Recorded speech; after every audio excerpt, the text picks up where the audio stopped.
بسم الله والحمد لله والصلاة والسلام على رسول الله صلى الله عليه وسلم. لو ربنا من عليك بزيارة مسجد النبي صلى الله عليه وسلم هتعمل ايه؟ أول حاجة عايز أقول لك عليها إن السفر وشد الرحال إلى مسجد النبي صلى الله عليه وسلم ده في حد ذاته طاعة وقربة إلى المولى سبحانه وتعالى. طب إيه الدليل على كلامنا ده؟ قال النبي صلى الله عليه وسلم: لا تشد الرحال إلا إلى 3 مساجد: المسجد الحرام ومسجدي هذا والمسجد الأقصى. طيب وصلنا المسجد النبوي خلاص، المفروض ان احنا نعمل ايه اول ما نروح المسجد النبوي؟ ايه الخطوات اللي لازم نعملها واحنا داخلين المسجد النبوي؟ اول حاجة بندخل المسجد النبوي برجلنا اليمين ونقول دعاء دخول المسجد: بسم الله والصلاة والسلام على رسول الله صلى الله عليه وسلم، اللهم افتح لي أبواب رحمتك. قلنا الدعاء ودخلنا برجلنا اليمين خلاص المسجد النبوي. هنعمل ايه؟ هنصلي ركعتين تحية المسجد.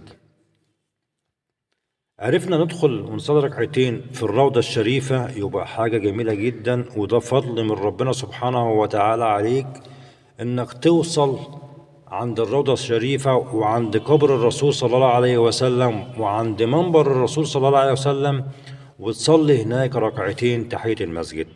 طيب ايه فضل صلاة الركعتين في الروضة الشريفة؟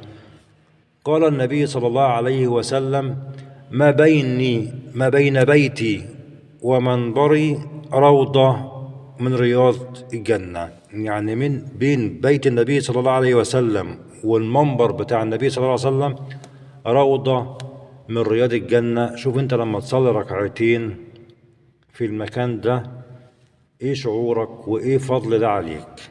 طيب ما عرفتش من الزحمة والدنيا زحمة، صلي مكان ما انت موجود في اي مكان حضرتك موجود فيه، صلي الركعتين. قال النبي صلى الله عليه وسلم: صلاة في مسجدي هذا خير من 1000 صلاة فيما سواها إلا المسجد الحرام. اوعى تفوت فرض واوعى تفوت صلاة إلا وتصليها في المسجد الحرام طول ما انت موجود في المدينة المنورة.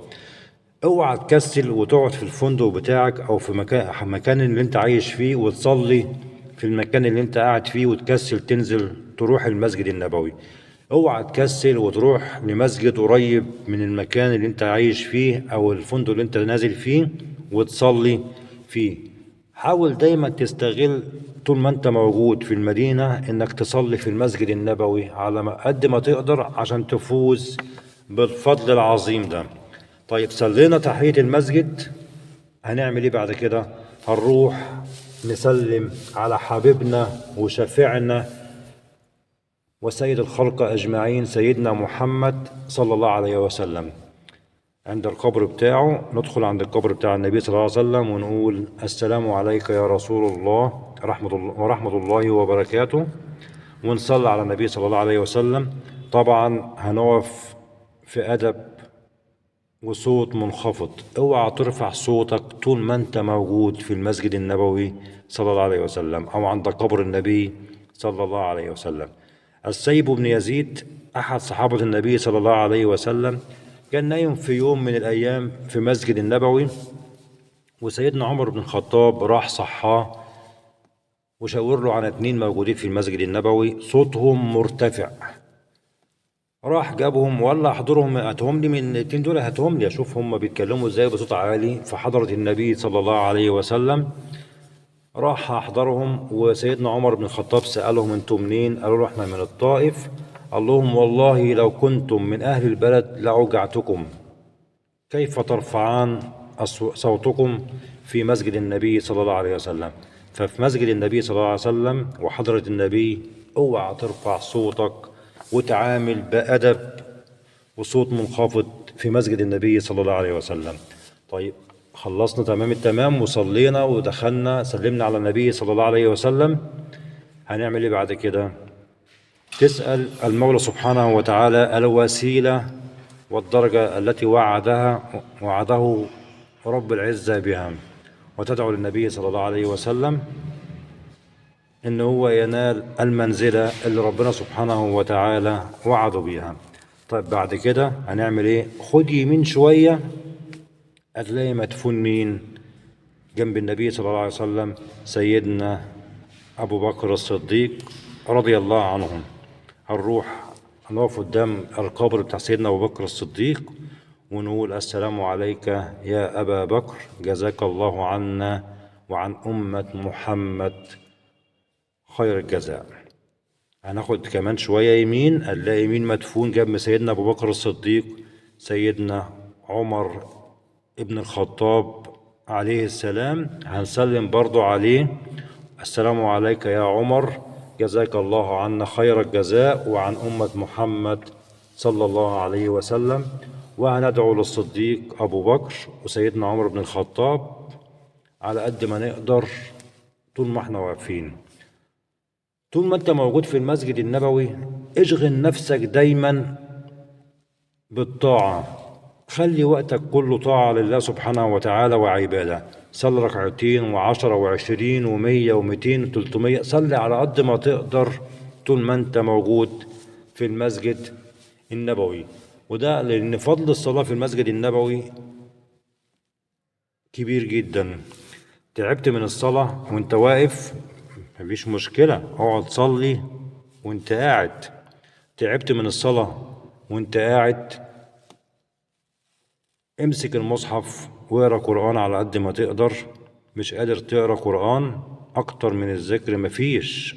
طول ما انت قاعد اذكر المولى سبحانه وتعالى، طول ما انت قاعد صل على النبي صلى الله عليه وسلم، طول ما انت قاعد خلي لسانك دايما رطب بذكر الله سبحانه وتعالى، طول ما انت قاعد خلي ربنا سبحانه وتعالى على لسانك، والصلاة على الرسول صلى الله عليه وسلم دايما أكتر حاجة بتعملها طول ما أنت في مسجد النبي صلى الله عليه وسلم. اشرب من زمزم واشغل نفسك بالطاعة طول ما أنت في مسجد النبي صلى الله عليه وسلم. اوعى تشغل نفسك بالمحلات والهيئات وما أنت في المدينة المنورة. اوعى تشغل نفسك إلا بذكر الله والطاعة في المدينة ومسجد الرسول صلى الله عليه وسلم. اوعى تشغل نفسك طول ما انت في المدينة بالحاجات اللي ممكن تبعدك عن ذكر الله سبحانه وتعالى، الحاجات اللي ممكن تشغلك عن الطاعة. حابب تنزل وتروح وتزور، في عندك أماكن كتير ممكن تزورها في المدينة. عندك جبل أحد، عندك حاجات كتير، المزرعة، عندك حاجات كتير ممكن تروح تزورها. في المسجد اللي اتحولت فيه القبلتين موجود برضه في المدينة، ممكن تروح تزور الأماكن دي وتصلي فيها ركعة واثنين وثلاثة وعشرة.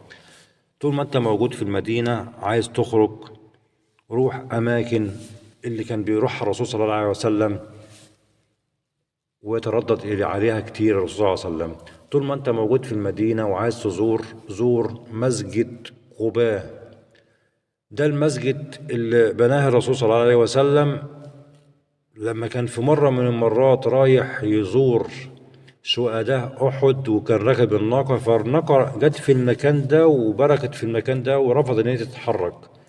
جم الصحابة رضي الله عنهم حاولوا إن هم يقوموها ويضربوها، فالرسول صلى الله عليه وسلم قال لهم اتركوها فإنها قد أمرت، يعني هي أمرت إن هي تقعد في المكان ده وتنام في المكان ده.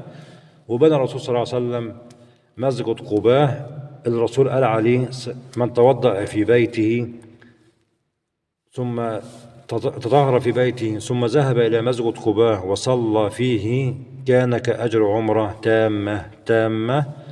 وده إن شاء الله الموضوع أو الفيديو اللي احنا هنتكلم فيه إن شاء الله المرة الجاية، فضل الصلاة في مسجد قباء، وهنجيب التاريخ الكامل لمسجد قباء اتبنى امتى، وايه المفروض ان نعمله لما نروح مسجد قباء. ادعو المولى سبحانه وتعالى ان يجعل كل اعمالنا طاعة وكل اوقاتنا ذكر لله سبحانه وتعالى، وان يكتب زيارة بيته الحرام لكل مشتاق. اللهم آمين آمين. السلام عليكم ورحمة الله وبركاته.